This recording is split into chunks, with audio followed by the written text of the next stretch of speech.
Hello and welcome to Chimera Festival. I'm so excited to be joined today by Helen Sedgwick, who is a multi-genre author of literary fiction, science fiction, and crime.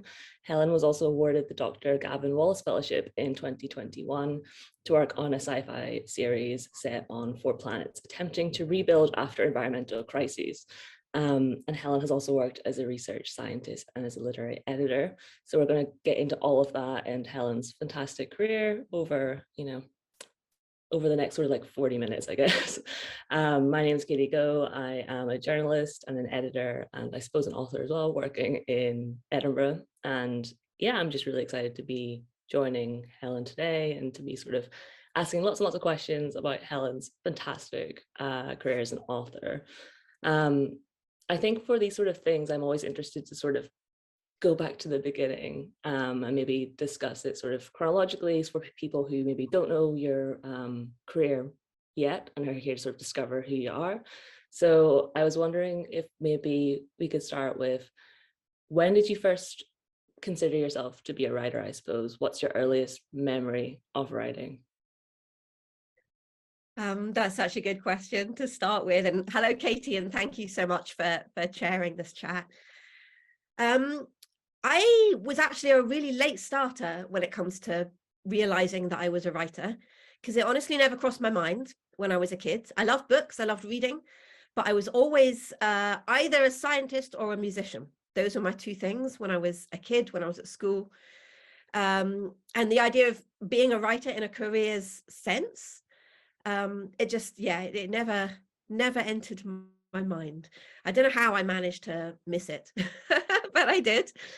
So I started out as a scientist. I went off to university to study physics with astrophysics originally, moved fields, did my PhD in biophysics, and then I worked for several years as a postdoc in biophysics and then in bioengineering. I was developing lab-on-a-chip devices for cancer research. And after several years of working as a research scientist, I decided that actually I wanted to try writing a book. And the idea came slowly even then. I tried all sorts of things first. I think I wanted to do something more creative. I love playing music, but didn't want to be a professional musician. So I tried all sorts of stuff, right? Like kind of life drawing and Indian dancing. I was absolutely dreadful, and Thai cookery, like everything you can think of.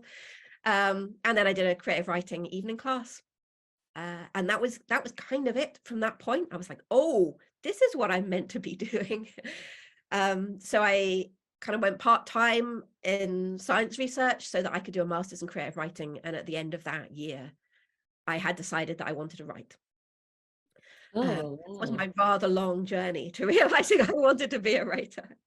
No, that's fantastic. And also it's interesting how you sort of had your career before deciding to become an author. And that's a really fascinating insight, which I hope we get to talk about more in this conversation. But I'm also curious about, I suppose, sort of that shift from whenever you want to do some like creative writing and that sort of thing to becoming, I guess, a professional author. That is a bit of a shift. And was it during the master's that you decided that you want to pursue it as a profession rather than sort of something that just fuels your creativity? I suppose I'm just wondering, when did you decide to, okay, I'm going to like engage with the industry, I'm going to go out and try to actually sell a book? Yeah. I think it wasn't different in my brain at any point. So I don't think I made the distinction when I first started writing. I do now. But I think I decided I wanted to be a writer, and that meant that I needed to earn a living from it, because I wanted to leave science. So I was without a job at the end of that year. And of course, you can't make money from writing, especially not straight off. But for the next 10 years, pretty much, I tried to make a living by writing adjacent activities. So I became an editor, I ran literary magazines, I was a freelance editor for publishers and agents and directly for authors. I taught creative writing at a variety of kind of community classes and university classes, adult education, that sort of thing. So I built up all these things around writing that I was doing to try and make a living while I was figuring out how to write a book, which took me about 10 years.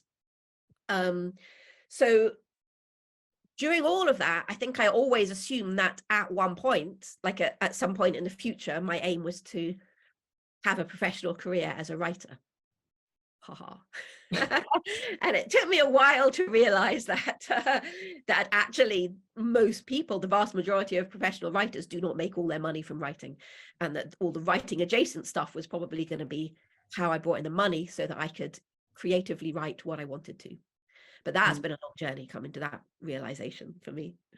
Yeah, there is that realization when you're like, oh, actually, it's very hard to make a living from just writing books. It's all the sort of things that you do, as you're saying, on the side that actually supports writing the book. Whenever Absolutely. you were doing your master's in creative writing, could you talk a little bit about that? Just because it's something that I did a master's in English literature, but I think that's very different from obviously doing a creative writing master's. And I'm really curious about how you find that experience, and were you working on like fiction at that point? Were you working on what would become your first novel, or were you working on completely separate different things? For me, the master's was like a doorway into a different world. So the huge advantage of it was that suddenly I met other writers, and we talk about how writing was a real thing that you did. I mean, I loved being a physicist. I loved spending time with scientists, but to say, right, I'm going to leave and just write books now. I mean, they thought I was basically insane, and that wasn't a real thing that people did. So there was a big shift in terms of who I was spending time with, who I was getting to know, the kinds of ideas that I was thinking about, and the way I was conceiving of my life, really. And I was very, very new to writing at the time. So I didn't, looking back, I wouldn't say that that master's was where I learned to write. I think the 10 years after it was where I learned to write. What I did on the master's was realize that I wanted to be a writer, find my way into a world of other writers, talk to other writers, find out what they were doing, like read all the books, kind of contemporary, new, partially written books I could get my hands on. It was that kind of absorbing a new way to live. That's what I got from the master's. I was writing a novel which did not get published. It was my first novel. This will tell you how clueless I was as to how you actually learn to be a writer. I hadn't written short stories or anything like that. I was working away as a physicist, had not written creatively, did an evening class, got a place on the masters, and thought, right, now I'm going to write my novel. Like that was, I just leapt right in and started writing a book. So unsurprisingly, it did not get published. And then over subsequent years, I wrote another book that did not get published. I wrote a whole short story collection that did not get published. So there was quite a lot of writing before I got to the book that would eventually become my debut. And it's a long process. Yeah. But the master's was kind of the starting point. It was my way into that world. Yeah, and just going to those novels and that short story collection that didn't get published. I mean, yeah, the publishing industry and the creative industries more generally, there's a lot of rejection and there's a lot of disappointment. But I think that, yeah, having, told that your book's not going to be published and then that happening 2 times after that, I mean, how did you sort of keep going, I guess? Like, were you aware whenever no one wanted to publish them that they weren't quite right for you as well? Or how did you sort of get through that rejection to keep on, finding, I guess, the like courage to actually get to your first novel that would be published eventually? That's the question. I think it helped that I was learning as I went. So I didn't realize how hard it was going to be when I started out, perhaps. But it's a very long story. I don't know how much of it to tell you here. With each bit, I suppose I got a little bit of success before getting like a huge pile of rejection. And it's useful to remember the little bits of success as well as all the rejections. So with my first novel, I did manage to get an agent, which was great. But that agent then didn't manage to sell the book, which was bad. And then we parted ways, which was even worse. But I sort of had a glimpse of maybe I can do this before being kind of lost and picking myself up and having to write another book. But I was very determined that I was going to write another book and I was going to find a different agent. So yeah, another couple of years writing another book. How did I wasn't too disheartened at the very beginning. I was fairly sure that this was just part of the process. So I wrote a second book, got another agent. Yay. That agent did not sell my book. Sad. She asked me to write another book, which I started writing, but at that point I needed a break. And that's when I started writing the short stories, I think, because having written 2 novels and not managed to get 2 novels published, short fiction seemed a bit more like I might enjoy it in the short term. So I published a few short stories and anthologies and things like that. So that's always nice to get to feel like your work is getting out there, even if it's not the novels. I think I'm also just really kind of very stubborn as a person. And once I've decided I'm going to do something, I just sort of keep on plugging away. And the other thing is that when I send something out to agents, that's it. I sort of forget about it and start writing the new thing. So I'm always more excited about the new thing than the thing that's currently out on submission. I think that's probably for anyone listening who's kind of going through this process at the moment. Write the new thing. Stop worrying about the old thing and whether it's going to be accepted or rejected. Get excited about the new thing, because that means you'll actually write it. So I think that's what I did. I was always writing the new thing over there. Yeah. So I'm where am I? So the second novel didn't get published. Wrote some short stories, that was nice. Wrote my third novel and sent it to that agent, who asked me to make a load of changes, which I made. We went back and forth over the course of a year, possibly even 2 years. At which point she told me she thought that novel was unpublishable. Well, she didn't say it quite like that. To be fair, I think she said she couldn't imagine who would want to publish it. Right. So that for me was the sort of the biggest low point. 3 novels in, 10 years after I started trying. And it was a novel that I really believed in. It was called Searching for Comets at the time. And at that point I did think, do I give up or do I leave and try to get another agent? And that's what I did. So I parted ways with that agent very amicably. She'd been really, really helpful. We're still friends. But I just thought that book was the one. At that point, I'd done enough editing, I'd learned enough about writing that I could look back and see my first 2 books were not ready yet. I wasn't ready as a writer. I didn't know what I was trying to say. But with Searching for Comets, I felt that I did. So I sent it to another agent who immediately signed it. Didn't change a word of the manuscript, but renamed it as The Comet Seekers and sent it out. And that's the book that became my debut. Oh, it's funny how, yeah, whenever you start to actually engage with the industry, you really do realize that it's reliant on a lot of people's personal tastes or what they, very personally believe. And it's just about finding the right people who will believe in what you're doing and finding that match actually with the right agent or the right editor, and having that faith in each other's abilities as well to work on this thing and get this thing into the right publisher as well. Yeah. Yeah. So much personal. And again, for anyone listening who's had a bad experience with an agent, which I mentioned because quite a lot of people have had a bad experience with an agent, they're just one human being. They can be wrong, and another one will get what you're doing and will see the value in your work. So just, I don't know, bear that in mind. Yeah, I think it's an issue also with the industry not being very transparent. And whenever you're first starting out, you sort of see, agents and editors and publishers as sort of this like the tastemakers of literature and all these sort of things. And then you actually start to interact and you're like, oh, you're just people. You're just like, agents are just people, editors who would decide whether or not to publish your book. They're just people as well with their own tastes. And I think that, but whenever you're outside of all of that, it does feel quite closed off. And that's why I think it's great to like hear from authors like you, to sort of know that people could look at you now and be like, oh, Helen's obviously so successful, but then you also started out with 3 books that weren't published, which I think it's really important to talk about the rejection as well, and the difficult parts of the journey, and how resilient you need to be an author too. And I wanted to talk about that first book a little bit, Comment Seekers.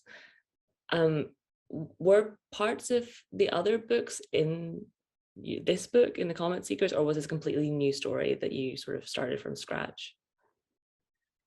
It was a completely new idea, but I started it as a short story. Mm. So Searching for Comets was a short story. It was actually composed of, I think, 10 individual flash fictions of about a paragraph each. That's where I got the idea from, looking at different time periods where there was a comet visible in the sky. And I really liked that short story. I kept going back to it thinking, oh, there might be something a bit more here. And that's what I eventually expanded out into the Comet Seekers. But the first two novels I wrote were very different. The first one was set at a university. It was kind of a thriller. Excuse me. And the second one was more of a, well, it was quite thrillery, but more of a sort of literary thriller. Mm. So the Comet Seekers was very different in feel to those first two books. And I think I needed to get away from science before I was ready to write about science again. Like, I needed to get it out my system and then go back to the beginning.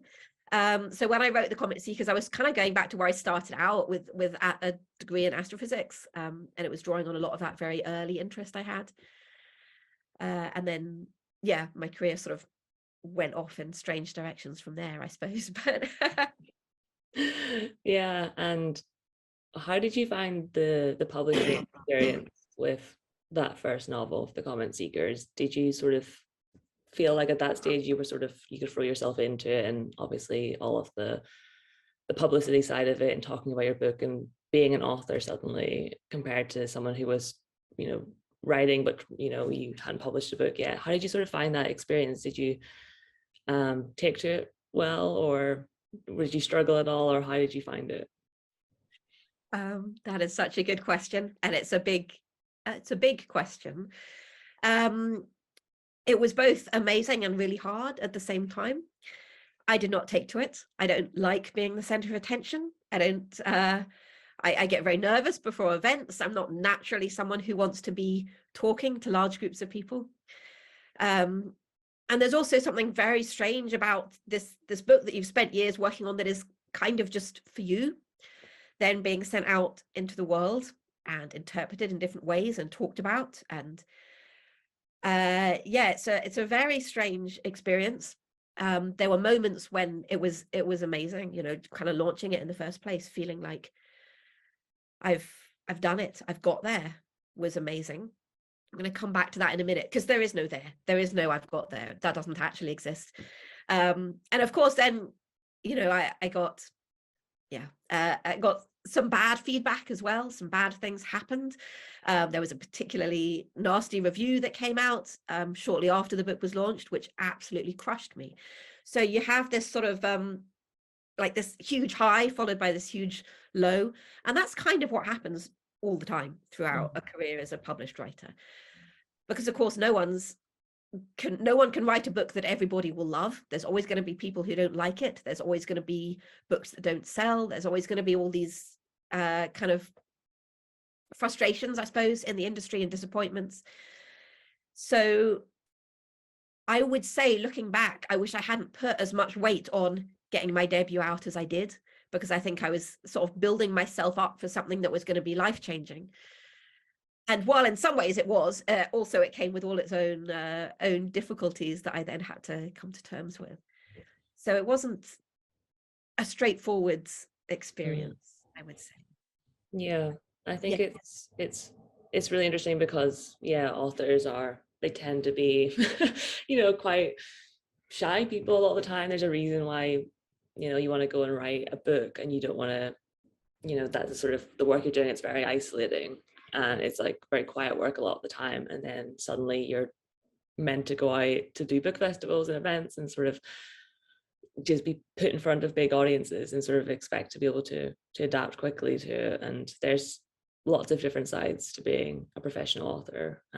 There is that sort of get the work done side, and then there's the other work, which is talking about the work you actually enjoy doing. And there's joy in, like, obviously there's joy in engaging with readers and audiences, but it is really hard work. And I think that you're sort of this public figure, but you're also wanting to go away and write a book, and it's tricky. Yeah, it's very exposing. It's really strange. Yeah. Makes you feel very vulnerable, I think, at times, which is something that I resisted for a long time and now try to embrace. So I mean, I try to talk very openly in events like this about how much I've struggled with it, actually, how difficult I find being a published author. Because if you look on social media, there's such a pressure to be successful all the time and to be, it's so amazing, my amazing, this, that, and the other. Thank you to everyone. That was not the reality for me at all. And it's kind of humiliating to say that, nobody wants to admit that they're finding this really hard. But it has been hard for me for a number of reasons. And that's not to undermine the fact that I'm also aware of how kind of fortunate I am to be published, and the fact that I love my books being out there. I absolutely do. I love it, but also it's hard, Yeah, it is. It's work. It should be talked about as work as well as as wonderful success is. Going from the Comment Seekers to your second novel, when did you sort of know that you wanted to write a second novel? Did you have it sort of already? Were you working on it already as you were selling your first book? Did you wait until the first book was published and then start writing the second book? How did that work for you? Yes, I was working on it already. In fact, it was pretty much finished, I think, in a first draft kind of state by the time the Comment Seekers came out. So one of the things that happens with publishing is that it takes a really long time. So you sort of, by the time a book comes out, you've almost put it behind you and you're totally focused on the next one. And that certainly was the case with me with The Growing Season, which is my second novel. So that The Growing Season came out a year after the Comment Seekers came out, because it was pretty much written and ready to go. But it's a very different sort of book. It's a sci-fi novel set in an alternate reality about a society where pregnancy can happen outside of the body. So everyone can carry their child in a baby pouch, as it's called. So it's a very different sort of novel to the Comment Seekers. Yeah, and it came out in 2017, is that right? Yeah. Yes. I mean, that's quite an interesting time for it to come out, because I'm sort of thinking that was after Trump's election, and I think was that when around Me Too was happening, and lots of conversations around feminism, I guess, and a book like this coming out and it being about reproductive rights. Was it interesting to sort of publish it at that time, and did you think that because of sort of like the real life events that were going on, real life shifts in society that were going on at the time, around conversations we were having about access to reproductive rights and sexism, misogyny, were you being asked a lot about that, and did that sort of impact how you viewed your novel at all? Yes to all of that. I think it's a very political book. Well, all my books are political in one way or another, but The Growing Season particularly was very much about, not just about feminism, but about the different types of feminisms that I felt were sort of knocking off against each other a little bit at the time, and still are now. So there was there was a lot of interest in it. There was a whole range of attitudes that I came across having written it. Because it's about technology as well. It was about biotechnology as well, and how that can impact the female body, and what will happen if this, what some people see as being an intrinsic part of being a woman, then due to biotechnology is taken away, if some people want to view it like that. For others, it's an amazing opportunity. It's a liberation. So it's about these two very different views of what biotechnology can mean for women, for the whole of society. So yeah, I got quite a lot of interesting pushback on the novel, one way or another. And since it's amazingly, people, someone's studying it for their PhD, for example. There's been academic papers written about it, because it taps in with a lot of these kind of notions of how the medical industry interacts with feminism, things like that, women's rights, and the kind of future, I suppose, of reproductive rights, IVF, things like that. So it's got a lot of quite interesting issues that it examines, I think. I tried not to come down on one side or another, which is something that I do in all my writing. I'm interested in the central question and exploring the central question. So there's lots of points of view characters in the book, all of whom have a different experience with this technology, some of whom love it, some of whom feel it's just transformed their lives in a very positive way, some of whom dislike it, or all of whom change their opinions in one way or another as the book progresses, and we see the different impacts that a technology like this can have. So yeah, so that's the growing season. It's an exploration of biotechnology. And interestingly, the technology is now coming. It's a lot closer now than it was when I wrote the book. So I think we will be able to create an external womb at some point fairly soon, within a generation or so. So they're not hypothetical questions. I think they're quite pressing questions, you know, how Yeah, we're that's going. the thing with speculative fiction or science fiction and things like that. They can quite quickly become realism in like less than a decade, which is fascinating. Yeah, I wanted to sort of talk about genre with you a little bit and talk about your sort of, I guess, shift into crime and the Burrowhead Mysteries, that your crime trilogy. I wanted to know what that was like to sort of start writing crime novels and to make this shift with genre. And I'm also really aware that it's funny because when we talk about genre, these are sort of marketing ideas and like how books are sold and how they're marketed as genre novels, literary fiction, science fiction. Whenever you read books, it's maybe less clear that they fall in certain very neat genres. But I suppose, yeah, you've had this experience of writing sort of literary fiction, speculative fiction, and now you're sort of moving into crime writing and also being marketed as a crime author with the Burrowhead Mysteries. I was wondering if you could talk a little bit about how you sort of came to that series and why you wanted to write crime, and also, yeah, how you sort of find actually, you know, finding maybe a new readership with crime as well.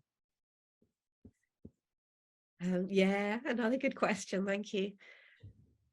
I don't know why I did it exactly, but I think it came from, I think I got the idea for a scene, the opening scene in the first of the crime books, standing in this kind of creepy cave, St. Ninian's Cave down in the Borders.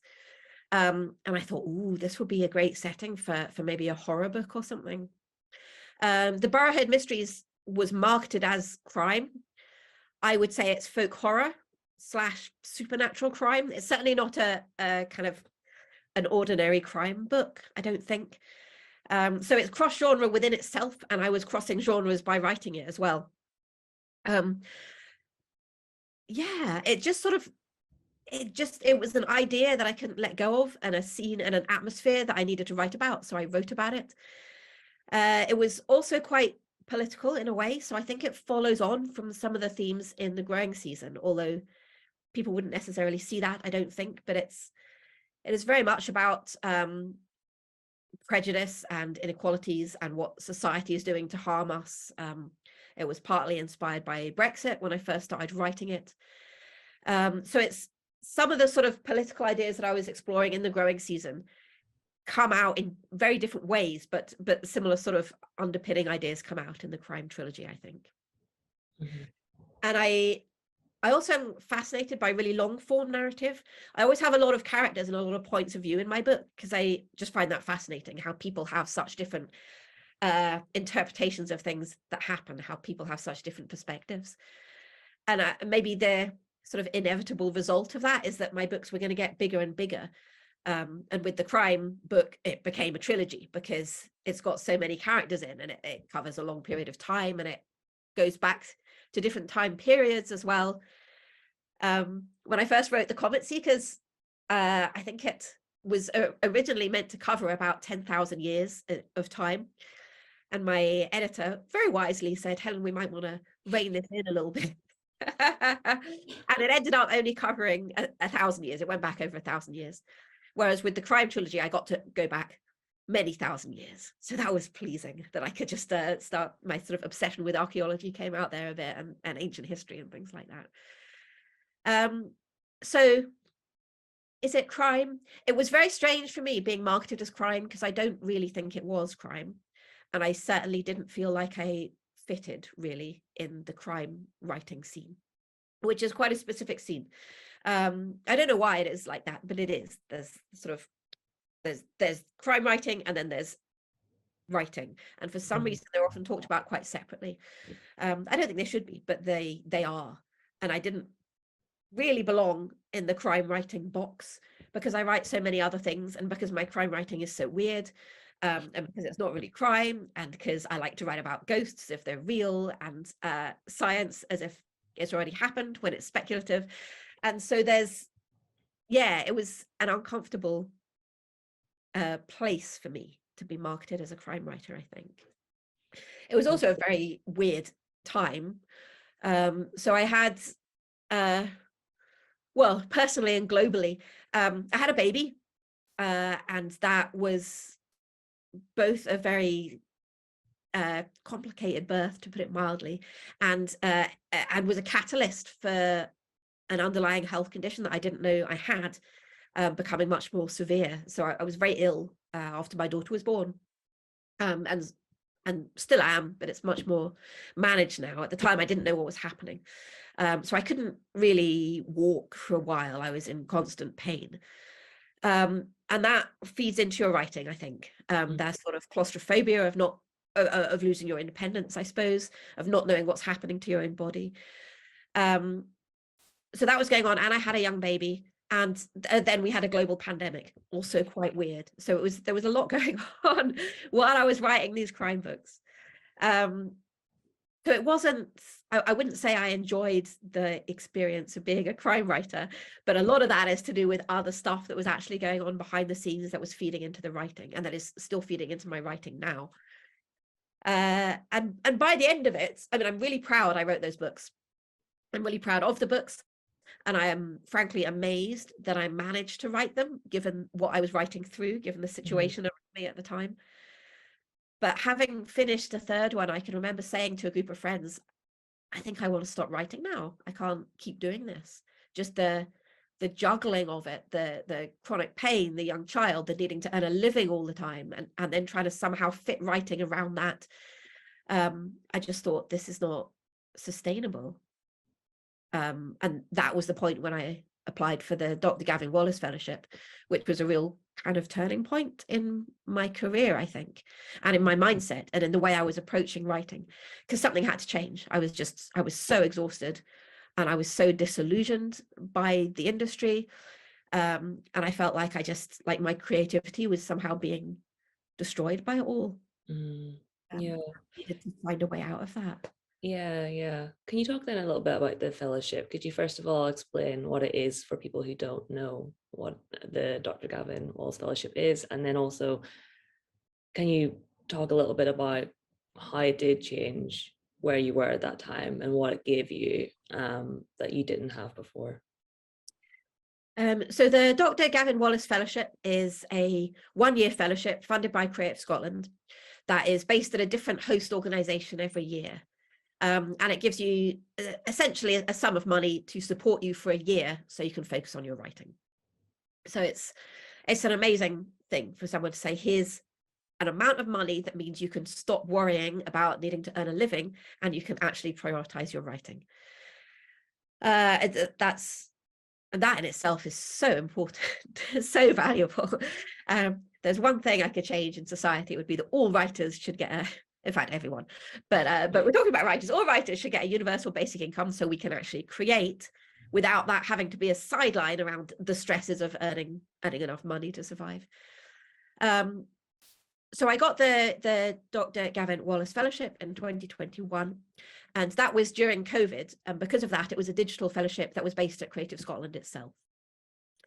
And that meant that it also came with a sum of professional development money to spend on, well, professional development. But for me, I used it to try and make my life accessible again. So it became a year where I could write what was a very ambitious 4-book series of science fiction novels that I'll tell you more about in a minute, but also a year where I could reimagine my life so that writing was sustainable for me. So I changed the way I write. I changed the kind of physical setup in the room that I write. I changed my process, my mindset around it. I was doing lots of physio and things like that, slowing myself down, which was not easy for me. But until that point, I think I'd been so busy pushing through everything that I hadn't stopped to think about actually something here needs to change.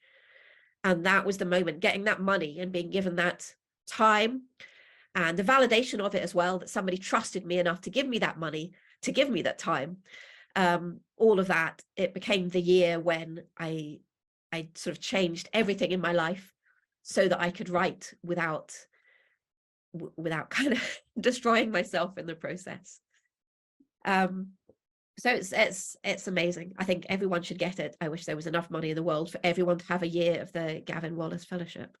Yeah, I know it is wild. I received some Creative Scotland funding last year to work on a book proposal, and it was absolutely just life-changing having that money set aside so that you don't have to worry about having to do a million other things to work then on this other thing that you care most about, but you have to do it in the evenings around other work. And I think it's really important to talk about money whenever we're talking about the creative industries and writing, because there is so little of it for people, and there's so little funding, and there's so little opportunities for writers to also receive funding and get that time to not just have financial freedom, but also the freedom to explore different ideas that they maybe couldn't explore if you're worried about time constraints or stresses and that sort of thing. And that also, just as you say, like the validation of being able to have some time bought for yourself, that's really powerful actually, and it can really impact writing, and it really can impact an author's career. And yeah, I would love to hear how you're sort of finding your writing sort of as you've come out of the fellowship, and if you've noticed that, has your writing practice, and have you, as you said, you've changed a lot of the process of your writing practice, physically as well as other ways. Have you been able to continue that after the fellowship has finished? I have, to a large extent. We'll see. Ask me again in 2 years. But yes, I've made some huge changes which have made a big difference. A lot of it is to do with taking time when I need time and not trying to force myself to get somewhere really quickly. So I need to rest a lot. I will write for 45 minutes and then I need to have a walk around and do some stretches, or I will end up in pain. And when your body's doing that, it's kind of, you have to listen, or it just gets worse and worse. So every day I try to consciously take the pressure off myself to do things quickly and to think of myself as productive, because I don't think those are useful ideas, actually. I don't think those are ideas that help creativity. So I do think a lot of what I learned during that year of the Gavin Wallace Fellowship, I think it's been a profound change in me and in the way I approach things. I will also never again say I'm going to give up writing, because I can't do that. Like, I have to write. That's how I process things. That's how I understand things. If I take that away, everything is harder for me to manage. So I need to be a writer. And I center that now around everything else, really. The money, yeah, you're right. It's so important to talk about money, and there's not an easy answer, but writers are so appallingly underpaid. I get really angry about it. I think it is an injustice when you look at how we're treated within the industry, as if we are somehow the least important part of an industry that is in fact built on our work. So yes, I still work freelance, but I'm very careful now about how much I take on. I very much focus my own writing time, even though I'm not currently getting paid for my writing time, which is really hard to do. And it's a privilege to be able to do that.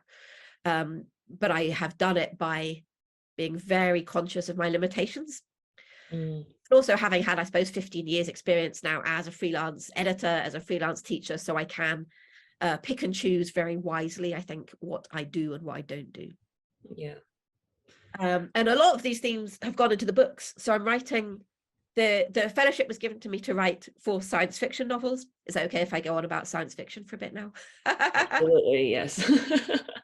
And they're each of them is set on a different planet. Each of the stories is set on a different planet where they're attempting to rebuild after some kind of environmental collapse. But the themes within them are very much about how we live, how we can reshape a society that will allow people to live happier lives, that will allow people to live with more equality. And so we have, for example, one of the planets, they've turned away from technology completely. So they're living entirely off the land. But a number of them are chronically ill, and it's become an exploration of how we can reshape a society so that chronic illness isn't something that's seen as a problem that belongs to the person who is ill, but rather we shape our society to enable those people to live full lives. It's also to some extent an exploration of anarchy. If we allow human beings to focus their own community, what sort of community might we shape? Is that realistic? Is it feasible? How can we do that in different circumstances? So these sorts of ideas are coming out through the books in different ways. We also see a novel that has embraced quantum technology. So there's things to do with free will, with how much power we give away to technology. Sort of AI is in there tangentially as well. Questions around what we are willing to sacrifice in order to live peacefully as a society, these sorts of ideas. So this is what I think about. This is why I need to slow down and think about some of these big ideas, because I don't really want to write books that are just a sort of neat and satisfying narrative, because I don't think that's the world we're living in, really. I want to write something much more complicated than that. I hope my agent's not listening. She's going to be like, no, complicated again, please. But that's what I'm doing. I'm writing something much more complicated than that. And all of the planets are linked by ideas from quantum entanglement. So I don't know if you know anything about quantum entanglement. I'll assume that some of the listeners don't. So it's a quantum theory that tells us that individual particles can become entangled with other particles by interacting with them. And that when that happens, you cannot fully describe one of the components. The only way you can describe that system is to describe the whole system and all the components that are entangled within it. So it's like a form of connection, but it's very counterintuitive in a way, because if you then take those components to the opposite ends of the universe, when you do something to one of those particles, then a corresponding effect will be felt by the other particle, even though they're so far away they couldn't possibly communicate with one another. So it's really saying that matter is connected, like the entangled particles within a system are connected in a way that is kind of beyond what we understand as physical connection. And it's beyond what we understand as communication. The intrinsic nature of something cannot be understood on its own. It can only be understood when you look at it as part of a system. And that is the sort of idea underpinning these different planets, because as decisions are made, as mistakes are made on the different planets, that has an effect on what's happening on the other planets as well. So it's really looking at how we are connected in this very complicated way with everything else that's happening in the world and in the universe. Wow, that is so exciting. These sound brilliant. I can't wait. I can't wait until I can read them all. It's going to be a while because I've slowed myself down and I am taking my time. I mean, that sounds fair enough, especially if you're having to read about all of this like quantum physics. Like, I'm really curious. I'm curious because I always wonder with science fiction writers, because it's, you know, a lot of the time using science that is real, I guess, and it's, you know, science that is studied, and also the fiction side of it where you're playing with, you know, ideas of what could be and speculation. Are you doing a lot of research into actual science going on at the moment to write these books? Are you sort of drawing on a lot of your background as a scientist? I guess just how do you sort of approach writing sci-fi? All of the above. I think my background as a scientist is really helpful. Not so much because of the specifics of the science, because I was working in a different field, but also things have changed a lot in the last decade. But in terms of my approach, in terms of how I, the sort of logic I apply to trying to understand complex systems, I suppose. I've done loads of reading. My approach to research is to keep it quite separate to the writing, which is maybe a bit unusual. I don't take notes or anything like that. I just read masses, and I listen to podcasts, and I watch documentaries, and I talk to scientists, and I sort of try to absorb all these ideas. And then I sit down to write, and I just allow myself to splurge onto the page and hope that the research comes across in a very kind of organic way. But luckily, I'm also an editor. So I write these first drafts and just let everything sort of merge together and come out onto the page. And then I edit for ages. And I would say I spend a lot longer editing my work than I do in that original kind of creative burst. So there's the research phase, which is quite separate, loads and loads of reading and just falling down rabbit holes and getting really fascinated with stuff. Then a creative, maybe a few months of just writing creatively and allowing myself to write just whatever I need to write.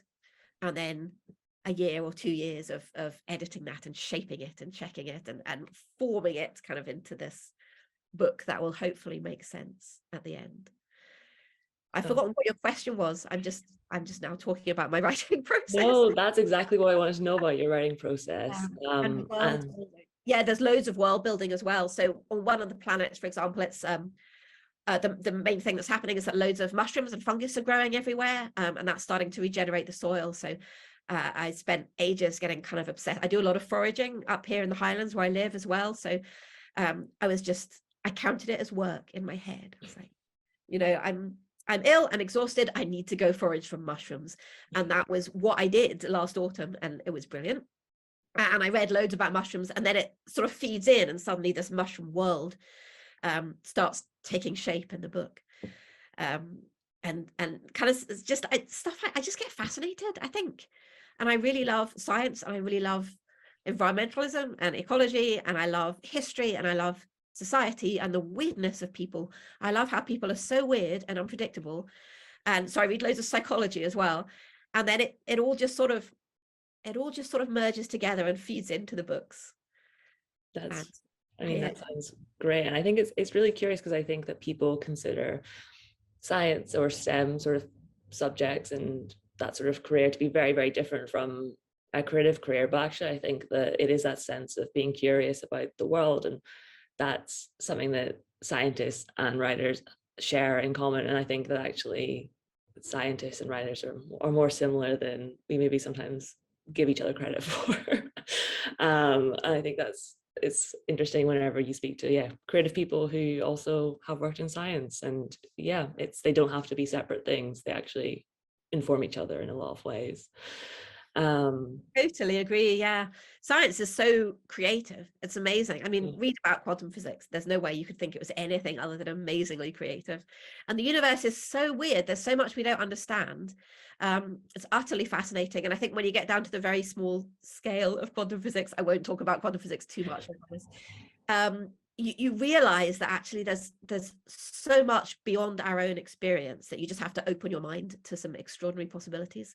And I love that. And like you say, there's this, I mean, science is just the quest to understand, right? And writing is the quest to understand, I think, for me anyway. Yeah, totally. I totally agree. Unfortunately, we're sort of coming towards the end of our chat, which, I mean, I could talk to you about science fiction forever, but I did want to sort of finish by asking you 2 questions. The first one I want to ask you is quite a big question, but I'm curious about what your perspective is on it, and that's sort of the challenges facing authors today at the moment, and what you sort of think the biggest challenges that we're facing are. And that could be just sort of, I mean, we're all as a species facing many challenges, but I guess more specifically within the industry, what do you sort of see as the big things we need to overcome? That is a huge question. The big things we need to overcome. I'm going to focus in a little bit and talk about writing, like writers only, writing and writers. And I think writers are under a huge amount of pressure from an industry and from a society that is treating them as if their work is not valuable.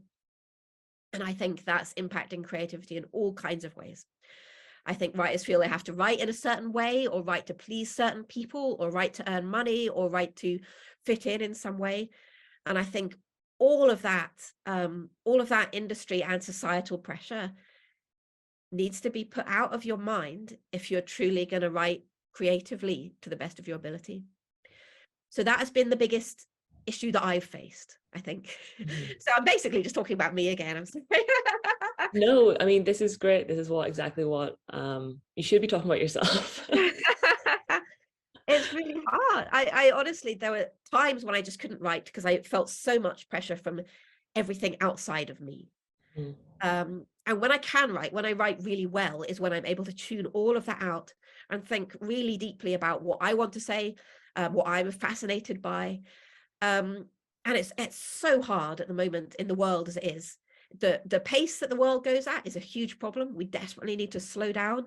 I would like a 3-day working week, please. Not 5 days. That makes no sense anymore.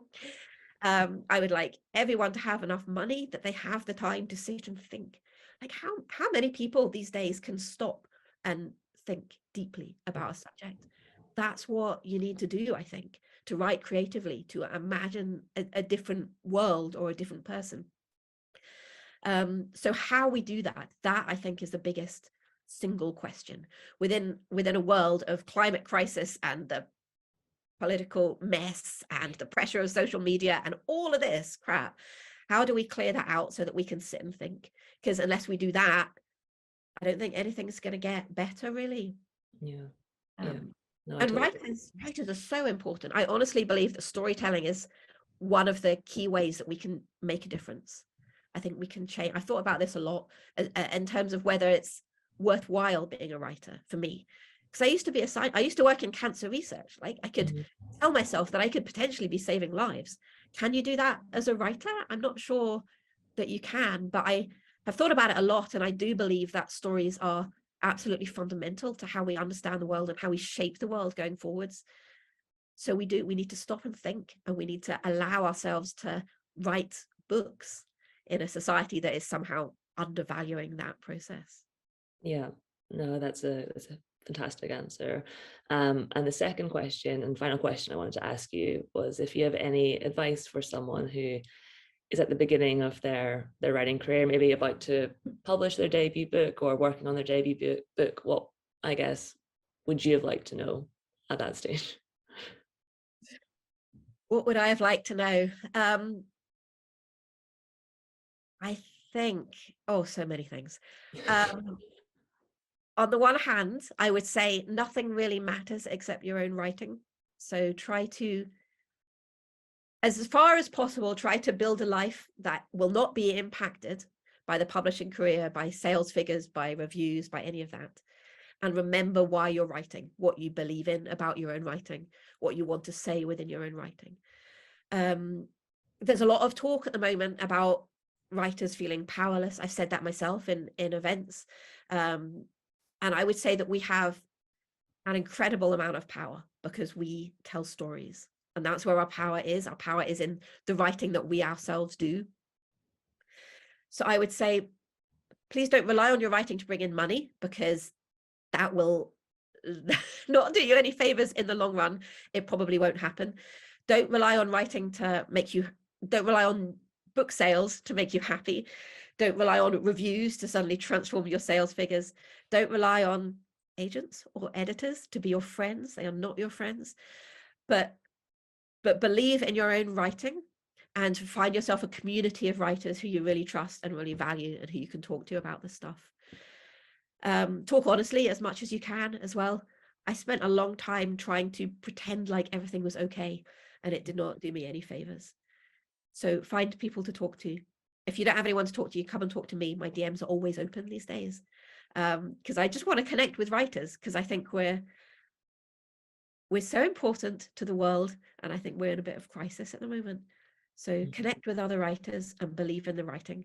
I think that's the best I've got. That's maybe a little bit cheesy, but that's the best I've got. I think that's pretty good. I think that, yeah, you'll be getting a lot of DMs after this, but thank you so much for your time today, Helen, and for speaking so generously and openly about your career and just, yeah, your writing, and more generally about the industry as well. I think that I've taken a lot away from this conversation, so I'm sure that people listening have as well.